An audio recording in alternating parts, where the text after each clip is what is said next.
बाल चिकित्सा में नई सीमाएं, नवाचार से अनुप्रयोग तक की थीम पर आयोजित इंडियन एकेडमी ऑफ पीडियाट्रिक्स के 45वें वार्षिक सम्मेलन यूपी पेडिकॉन 2024 17, 18 और 19 अक्टूबर 2024 को लखनऊ के इंदिरा गांधी प्रतिष्ठान में आयोजित किया जा रहा है। Indian academy of paediatrics (IAP) Bharat में बाल रोग विशेषज्ञों का सबसे बड़ा 60 साल पुराना संगठन है और आधुनिक चिकित्सा में दक्ष 45,000 बाल रोग विशेषज्ञों के साथ दुनिया का दूसरा सबसे बड़ा संगठन है। IAP का उद्देश्य बच्चों और उनके परिवारों के स्वास्थ्य की वकालत करना और वैश्विक स्तर पर यूनिसेफ, WHO के साथ सहयोग करना और अपने देश में भारत सरकार, विभिन्न प्रदेशों की सरकारों और गैर सरकारी संस्थाओं को बाल स्वास्थ्य संबंधी तकनीकी सहायता उपलब्ध कराना है। वर्तमान में उत्तर प्रदेश में 10 करोड़ बच्चों की आबादी के लिए लगभग 2,500 बाल रोग विशेषज्ञ हैं, जो वैश्विक स्तर पर ही नहीं हमारे अपने देश के अन्य राज्यों की तुलना में भी बहुत कम है। उत्तर प्रदेश सरकार और केंद्र सरकार के प्रयासों से नए मेडिकल कॉलेजों की स्थापना के साथ ही डिस्ट्रिक्ट रेजिडेंसी प्रोग्राम (DRP) से इस कमी को पूरा किए जाने की संभावना बलवती हुई है। अन्य प्रदेशों की तुलना में उत्तर प्रदेश में 5 साल से कम उम्र के बच्चों की मृत्यु दर भी अधिक है। हालांकि हाल के वर्षों में इसमें तेजी से सुधार हो रहा है, परंतु नवजात शिशुओं की मृत्यु दर में अभी ज्यादा बदलाव नहीं आ सका है। इसलिए इस सम्मेलन में हमारा एक उद्देश्य ये भी है कि इस सम्मेलन के दौरान नवजात शिशुओं की मृत्यु दर को तेजी से कम करने, साथ ही जीवित बचाए जा रहे शिशुओं के अक्षुण्ण अस्तित्व के लिए प्रयास हेतु इस पर विशेष रूप से चर्चा की जाए, ताकि भविष्य के ये जिम्मेदार नागरिक समाज और देश को बेहतर बनाने में अपना योगदान कर सकें। ये हम लोगों का प्रदेश का वार्षिक सम्मेलन होता है भारतीय रोग बाल अकादमी जो है उसके सदस्यों का। भारतीय बाल अकादमी के जो सदस्य हैं उत्तर प्रदेश में लगभग 2000 हैं। ये अब तक की सबसे बड़ी कॉन्फ्रेंस हो रही है जिसमें 1000 सदस्य भाग ले रहे हैं और इन्फॉर्मेशन देने के लिए अंतर्राष्ट्रीय राष्ट्रीय स्तर के बाल रोग विशेषज्ञ आ रहे हैं। तो पहले दिन इसमें 5 कार्यशालाएं हैं। इन कार्यशालाओं में ट्रेनिंग दी जाती है डॉक्टर्स को और रेजिडेंट्स को कि उनको बच्चों की खास टॉपिक्स में, जैसे बच्चों को नवजात शिशु को जब पैदा होता है तो सांस देने का तरीका, वेंटिलेशन, उनका न्यूरो डेवलपमेंट आगे क्या हो, उसकी दूसरी कार्यशाला जिससे अच्छा ब्रेन विकसित हो। तीसरी कार्यशाला है एलर्जी रोगों पे कि एलर्जी बहुत ज्यादा बढ़ रही है, उसका ठीक से ट्रीटमेंट तो लोग समझें। चौथी रिसर्च मेथड और वर्कशॉप है, उनका रिसर्च वगैरह का आगे एक ठीक से रिसर्च करना लोग सीखें। और एक डायग्नोस्टिक और PICU, आपने आजकल बहुत नाम सुना होगा, इंटेंसिव केयर यूनिट, उसकी कार्यशाला है, क्योंकि गंभीर रोगों के लिए कुछ PICU जैसे आप आजकल देख रहे हैं, डेंगू के मरीजों को, दोनों पहले कोरोना के थे, तो जो जानलेवा बीमारियां थी उनसे बचाने के लिए ये तो कार्यशालाएं हैं। फिर कल शाम को समारोह का उद्घाटन करने के लिए हमारे राष्ट्रीय सारे पदाधिकारी लोग आएंगे और मुख्यमंत्री जी की तरफ से भी संदेश आएगा उसमें। तो कल शाम को है एनीमिया मुक्त भारत की तरफ से हमने पहली बार पहला सेशन रखा है पिंक इंडिया पे कि हम एनीमिया से शुरुआत करेंगे, सरकार के प्रोग्राम के साथ चलेंगे। परसों हमारा मुख्य दिवस है कार्यशालाओं का, जिसमें दिन भर सुबह से लेकर शाम तक 0 से लेकर नवजात शिशु से लेकर 20 साल उम्र के बच्चों के विभिन्न रोगों के इलाज, उस पर विचार विमर्श होगा। सभी तरह के डिपार्टमेंट्स का, चाहे सांस के रोग हों, किडनी के रोग हों, एलर्जी के रोग हों, और तमाम विषयों पर होगा। और परसों कार्यशाला का समापन है, जब उसमें एक जारी रहेगा।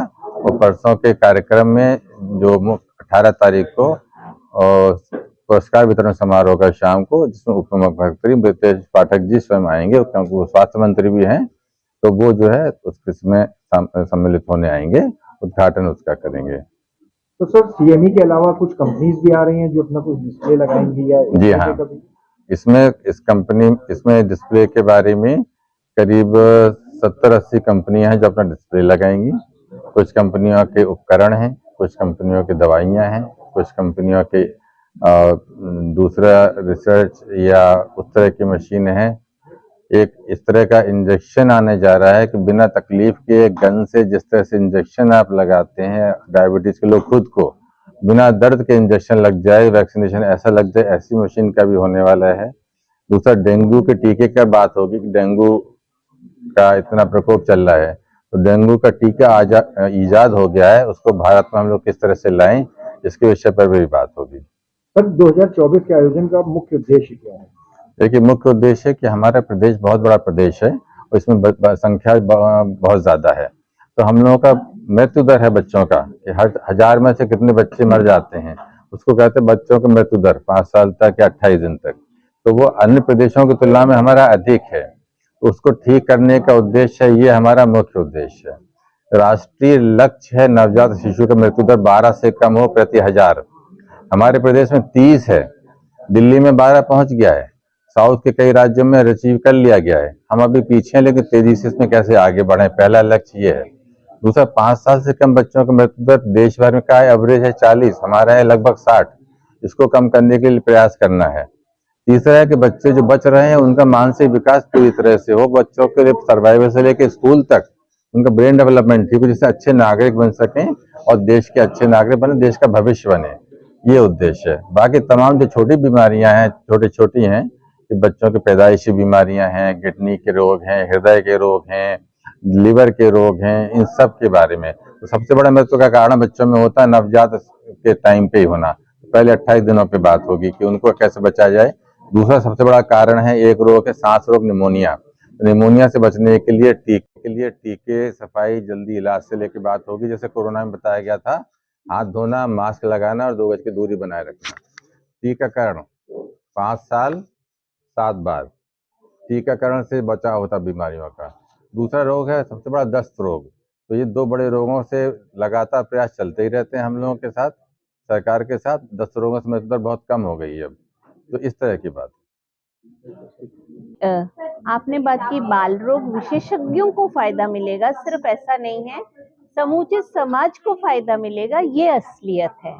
तो हम लोग कोशिश यही करेंगे कि जो नई चीजें आ रही हैं वो सब तक पहुंचाएं। जैसे कि निमोनिया, डायरिया की बातें चल रही थी, इनके नए गाइडलाइंस आ गए हैं। तो ये नए गाइडलाइंस, इनके टीकाकरण के बारे में कई नए टीके आ गए हैं। और सबसे बड़ी बात है, शोध से इंडिया ने कई नए टीके निकाले हैं। इम्यूनाइजेशन में हम लोग अब आगे बढ़ रहे हैं, हमारे टीका को खरीदा जा रहा है इवन विदेशों में। तो हम जो है इम्यूनाइजेशन के फील्ड में भी काफी तेजी से आगे बढ़ रहे हैं।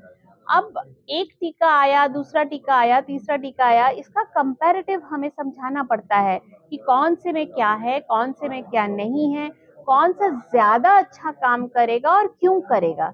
क्योंकि सारे लोग जो आते हैं ना, वो मेडिकल बैकग्राउंड से, उनको हमें समझाना पड़ता है कि कौन सा ज्यादा फायदेमंद रहेगा, तब जाके उस टीके का वो लोग इस्तेमाल सही कर पाते हैं। तो ये तो हो गया टीकाकरण के विषय में। दूसरा हुआ ह्यूमन मिल्क बैंकिंग। आपको पन्ना दाई की कहानी याद होगी, जब हम लोग सब जो हैं क्या करते थे, माँ नहीं है कोई बात नहीं, दाई ने, धात्री ने दूध पिला दिया। लेकिन आज के जमाने में किसी के पास फुर्सत ही नहीं है कि दूध अगर खत्म भी हो गया तो कौन दे दूध। तो ये हुआ है कि कुछ ऐसी एम्पैथेटिक माताएं हैं जो अपने दूध को दान समझ के दे देती हैं एज ए चैरिटी। जिनके पास दूध होता है ज्यादा, वो अपने बच्चे को पिलाती हैं, प्लस दूसरों की मदद की खातिर अपना दूध दान में देती हैं। तो केजीएमसी में हम लोगों ने एक ह्यूमन मिल्क बैंक तैयार किया है। और ये कॉन्सेप्ट है कि वहां से कैसे हम लोग एकदम इन्फेक्शन ना हो, क्योंकि बचा के रखना पड़ता है, दूध को स्टोर करते हैं जैसे हम, हाथ साफ, दूध साफ, पास्चराइज्ड हो, और जो यूज करे उसको कोई इन्फेक्शन ना हो, इसके लिए बहुत एफर्ट लिए जाते हैं। तो ये ह्यूमन मिल्क बैंकिंग का कॉन्सेप्ट भी अब हम लोग उत्तर प्रदेश में लेके आए हैं। केजीएमयू का फर्स्ट ह्यूमन मिल्क बैंकिंग है, इसके बारे में भी बातचीत की जाएगी। इसके अलावा बच्चों की सर्वोत्तर जो है विकास, उसके बारे में बात होगी कि सिर्फ फिजिकली स्पोर्ट्स कितना इम्पोर्टेंट है, नींद, बच्चों की स्लीप कितनी इम्पोर्टेंट है, और बाकी पोषक तत्व क्या क्या उनके अंदर जाने चाहिए। ऑब्वियस है कि आप पेट्रोल नहीं डालोगे तो गाड़ी चलेगी नहीं, पेट्रोल में पानी मिला के गाड़ी में डालोगे तो खिंचेगी, कुछ दूर तक रुक जाएगी। तो ऐसी स्थिति में क्या पोषक तत्व बच्चे को, क्या उसकी गाड़ी में जाना चाहिए ताकि वो सर्वांगीण विकास करे। तो हर पार्ट इम्पोर्टेंट है, स्पोर्ट्स भी इम्पोर्टेंट है, खाना तो इम्पोर्टेंट है ही है, नींद भी इम्पोर्टेंट है। और ये जो उनके मेंटल मेकअप को समझना कि कोई दुर्गुण आ जाते हैं, नहीं तो वो लोग क्विक फिक्स मांगते हैं ना, हर चीज में जल्दी से जल्दी हो जाए। तो कई बार वो क्विक फिक्स बड़े गलत चले जाते हैं, रैश ड्राइविंग हो जाती है, बिना हेलमेट के, बिना मिल्क के चले जा रहे हैं। और हमने अपने दोस्तों में ही देखा है, कई 18-18, 19-19 साल के बच्चे खो बैठते हैं और फिर अब एक सुसाइड की टेंडेंसी आ गई है, तो कोई भी देखो बा ने डांट दिया तो कूद गए। तो ऐसी स्थिति में हमें एज ए डॉक्टर क्या करना चाहिए? उनके पेरेंट्स को या उनके दोस्तों को, पियर्स जो होते हैं ना, बड़े इंपॉर्टेंट होते हैं बच्चे की जिंदगी में। दोस्त, दोस्त के बिना वो एक पाँव नहीं चलते।